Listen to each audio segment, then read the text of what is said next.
Why do older women feel tired all the time? Let's not dance around it. This isn't about being lazy. It's not because you're just getting old. That tired feeling isn't imaginary. It's real, it's frustrating, and it shows up like an uninvited guest who won't take the hint. One moment you're folding laundry or making tea, the next your body's whispering, "Let's take a nap," like it's a broken record. And it's not just physical exhaustion either. It's that heavy, bone-deep kind of tired that doesn't go away with a good night's sleep. So what's really going on? Let's start with the sneakiest culprit, your hormones. After 60, they don't just gently decline. They do a cliff dive. Estrogen, progesterone, and even testosterone, which yes, women do have, begin to plummet. These hormonal shifts mess with your energy levels, your mood, your sleep, your temperature, even your appetite. You can be doing everything right and still feel like someone pulled the plug on your battery. The worst part? You might not even connect the dots. You're just living life, wondering why everything feels 2 times harder than it used to. Your legs ache more after walking the dog. You sit down for 5 minutes and somehow wake up an hour later. You forget what day it is, not because your memory is bad, but because your brain feels like it's running in molasses. Now combine those hormonal shifts with the silent saboteur. Poor sleep. And no, we're not just talking about staying up late watching old movies. This is deeper. Many older women start waking up at night without knowing why. Maybe it's hot flashes. Maybe it's joint pain. Or maybe your brain just decides 3 in the morning is the perfect time to replay every embarrassing thing you've ever said since 1974. Whatever the reason, broken sleep becomes the new normal, and it wrecks everything. Your body heals while you sleep. Your mind resets. Your muscles recover. When that sleep is constantly interrupted, your tank doesn't refill. It's like starting every day with only a quarter tank of gas, hoping you'll still make it across town. No wonder everything feels harder. Then there's the daily stress. Just because you've reached retirement age doesn't mean life slows down. You're still managing households, helping grandkids, checking on friends, or maybe even working part-time. Some of you are caregivers, full-time, unpaid, and running on fumes. No medals, no sick days, and somehow you're expected to do it all with a smile. Chronic stress releases cortisol. That's your body's emergency response hormone. And when it sticks around too long, it messes with your sleep, makes you gain belly fat, fogs up your memory, and makes you feel like you're constantly dragging a sandbag behind you. You might think you're just tired. In reality, your nervous system is waving a little white flag, begging for a break. And let's not ignore the elephant in the room: nutrition. We're not here to shame anybody, but let's be honest. A lot of seniors, especially women, slowly slide into nutritional gaps. Not on purpose, it just sort of happens. Appetite shrinks, taste buds change, cooking feels like a chore. Suddenly breakfast becomes toast and coffee. Lunch is a yogurt cup. Dinner, maybe a bowl of cereal. Days go by without enough protein, fiber, magnesium, or iron. And guess what? That matters. Iron helps carry oxygen in your blood. Magnesium supports muscle function. B vitamins give your cells the spark they need to function. Without them, your body is running a marathon with no shoes on. Also, hydration. Yep, the classic "just drink more water" speech. But here's the twist. As you age, your thirst signals get weaker. So by the time you feel thirsty, your body may have already been in a mild state of dehydration for hours. And that subtle dehydration, it can cause fatigue, brain fog, headaches, and even mood swings. So if you're wondering why you feel tired after lunch, it might not be the food. It might be the 3 cups of coffee and 0 water you've had since waking up. But even if you eat right, drink water, and try your best, You can't ignore the fact that your muscles aren't what they used to be. Muscle mass starts to decline in your 30s. After 60, that process speeds up like a car going downhill with no brakes. Less muscle means less strength. Less strength means your body has to work harder to do everyday things: walking, carrying groceries, standing up from a chair. That constant extra effort? That's another reason you feel wiped out by dinner time. But there's more. Let's talk about something nobody enjoys discussing: loneliness. Emotional fatigue is just as draining as physical. And for many older women, it creeps in silently. Friends move away, loved ones pass, kids get busy. You start spending more time alone than you ever expected. And even if you tell yourself, "I'm fine," your brain disagrees. Loneliness is linked to depression, inflammation, poor sleep, and, you guessed it, fatigue. Your body reacts to isolation as a threat, like it's still wired for ancient tribes and village circles. When connection disappears, the body perceives danger, and it responds by slowing things down, making you feel low, flat, and tired. Not because you're broken, but because you're human. Then there's the medication maze. By the time you hit your 60s or 70s, chances are you're on at least a few prescriptions. Blood pressure meds, cholesterol meds, sleep aids, antidepressants, painkillers. Every one of them can come with side effects, and fatigue is at the top of the list. Sometimes it's not even the medication itself, it's the way different ones interact. Mix one pill that slows your heart rate with another that lowers your blood pressure, and suddenly walking upstairs feels like hiking Mount Everest. And if you've ever tried asking a doctor about it, you've probably heard the classic, "Well, it's just part of aging." But it's not that simple. Feeling tired all the time isn't just aging. It's a signal, a flag, a sign that your body is adjusting or struggling to changes that deserve attention, not dismissal. Another hidden source? Undiagnosed conditions. Fatigue is often one of the first signs of thyroid issues, anemia, diabetes, or heart trouble. But because it comes on gradually, it's easy to brush off. One week you're taking longer naps. Next week you're turning down social events. Then you wake up and realize you've been running on empty for months. You're not making it up.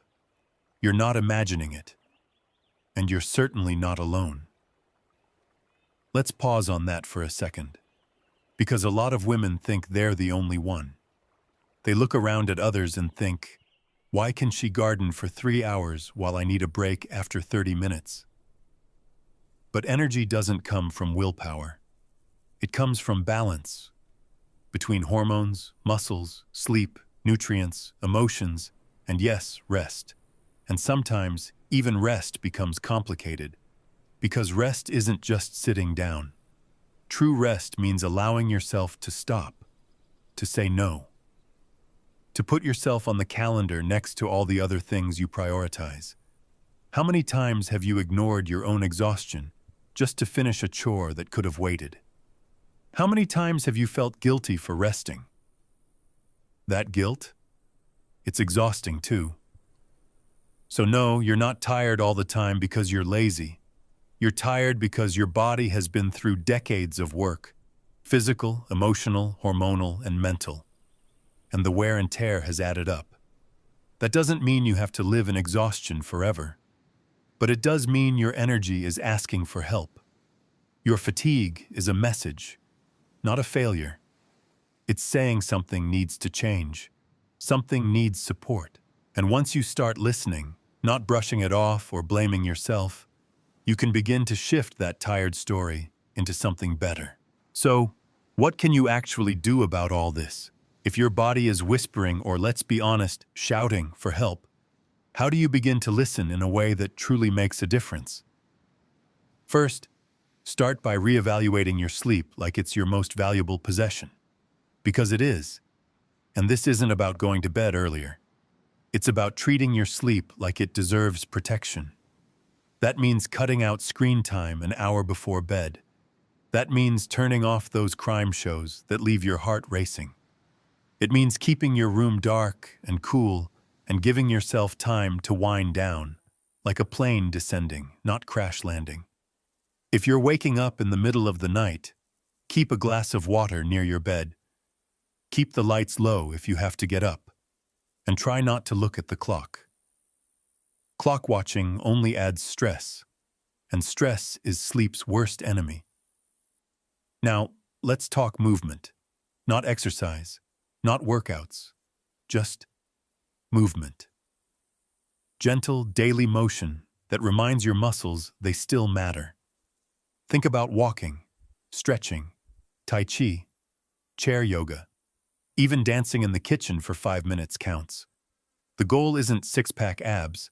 The goal is energy flow. You see, movement increases circulation, pumps oxygen to your cells, and even improves your sleep. It also keeps your joints from rusting like old hinges. A still body becomes a stiff body. A moving body? That's one that starts to wake up again. And here's a secret most people forget. Strength training isn't just for young folks at the gym. Even lifting soup cans or resistance bands can help rebuild some of that lost muscle. And when you have more muscle, you use less energy doing everyday things. That means more strength left over for what you want to do, not just what you have to do. Next, food. Let's ditch the word diet. We're not here to restrict or punish. We're here to nourish. Energy doesn't come from air and water. It comes from fuel, and quality matters. Focus on getting more protein. Think eggs, Greek yogurt, nuts, beans, fish, or chicken. Protein isn't just for bodybuilders. It helps build muscle, supports immune function, and keeps you fuller longer so your energy doesn't crash mid-afternoon. And don't be afraid of healthy fats. Avocados, olive oil, salmon. These are brain boosters and hormone helpers. Your body needs fat, especially after menopause, to help balance mood and maintain energy. Add fiber-rich foods like oats, lentils, and berries to keep your digestion moving. A sluggish gut can make you feel just as tired as a sleepless night. And that brings us to hydration, again. You don't need to guzzle gallons, but aim to sip water steadily throughout the day. Herbal teas, infused water with lemon or cucumber, even soups help. Don't wait for thirst to remind you. Make it a habit, like brushing your teeth. Speaking of habits, let's check in on caffeine. It can be a blessing and a curse.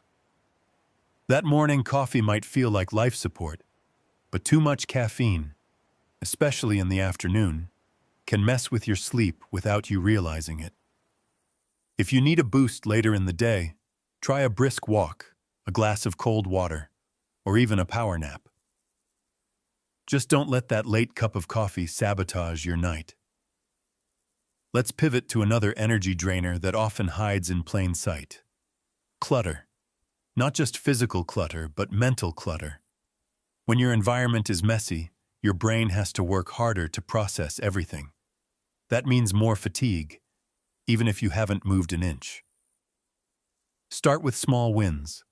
Clear off one table. Organize one drawer. Donate clothes you haven't worn in a year.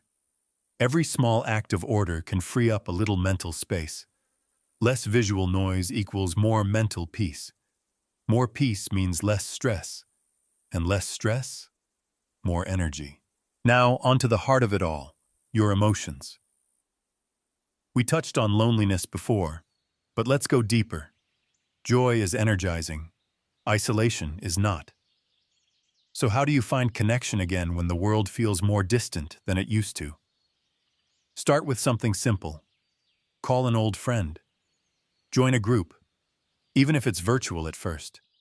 Take a class, go to a library event, say hello to a neighbor. Social energy is like a muscle too. The more you use it, the easier it gets. You don't have to become a social butterfly.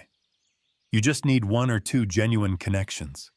People who light you up, not drain you dry. And let's not forget creativity. It's not just for kids or artists. Creative expression is a proven way to reduce fatigue and boost vitality. Paint, garden, write, cook a new recipe, sing even if it's off-key, knit a scarf with wild colors.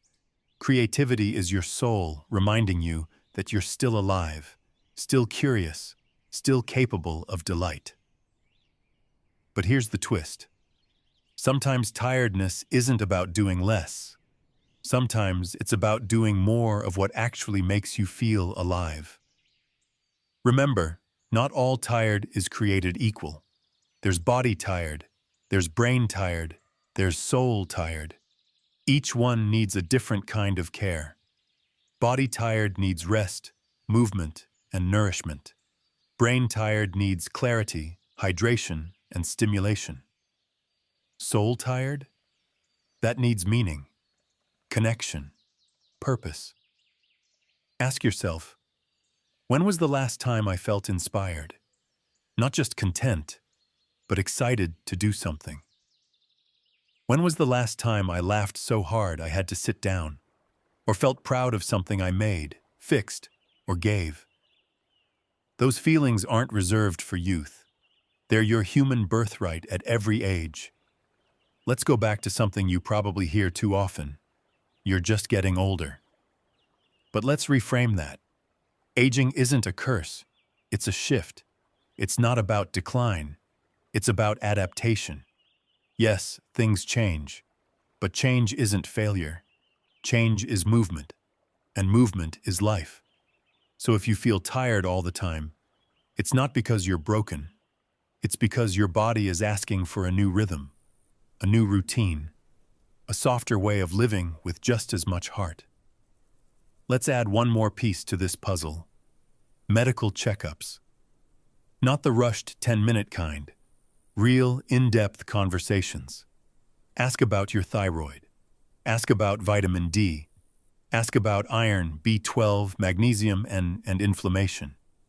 If your doctor brushes it off, find one who listens. You deserve to be heard, not dismissed. Also, don't underestimate your gut. Your gut health affects everything: your mood, your immune system, your sleep, and yes, your energy. Probiotics, fermented foods like sauerkraut or kefir, and high-fiber meals can reset the gut microbiome in powerful ways. Sometimes your tiredness starts in your stomach and travels everywhere else. And lastly, boundaries. Yes, boundaries. How many times have you said yes to something when your whole body was begging you to say no? Boundaries aren't rude. They're self-respect. Every time you protect your time, your space, your peace, you reclaim a little piece of your energy. Say no more often. Cancel when needed. Rest without guilt. You are not a machine. You're a woman who has lived, who has loved, who has carried more than most will ever know. You've earned the right to pause, to protect your energy like it's gold, because it is. Now, if you're still here, still listening, there's something you should know. You're not lazy, you're not making excuses, and you're certainly not the only one who feels this way. You're simply ready for a shift, a change in how you treat your body, your mind, and your spirit. You're ready to stop apologizing for being tired and start investigating what that tiredness is trying to tell you. Because maybe, just maybe, you're not tired from doing too much. Maybe you're tired from not doing enough of what fills you up. And maybe today is the first day you do something about it. And hey, if this hit home, if it gave you even one idea or made you feel seen, then maybe it's time to stick around. Subscribe to the channel. We've got more conversations like this, more truths that don't get talked about enough, and more ways to help you feel good in your own skin. Without the guilt, without the noise, and without pretending everything's fine when it isn't. And while you're at it, drop your city in the comments. We'd love to know where in the world you're listening from, And who else out there is done being tired for no good reason? Because you deserve better. You deserve energy that lasts. And most of all, you deserve to feel like you again.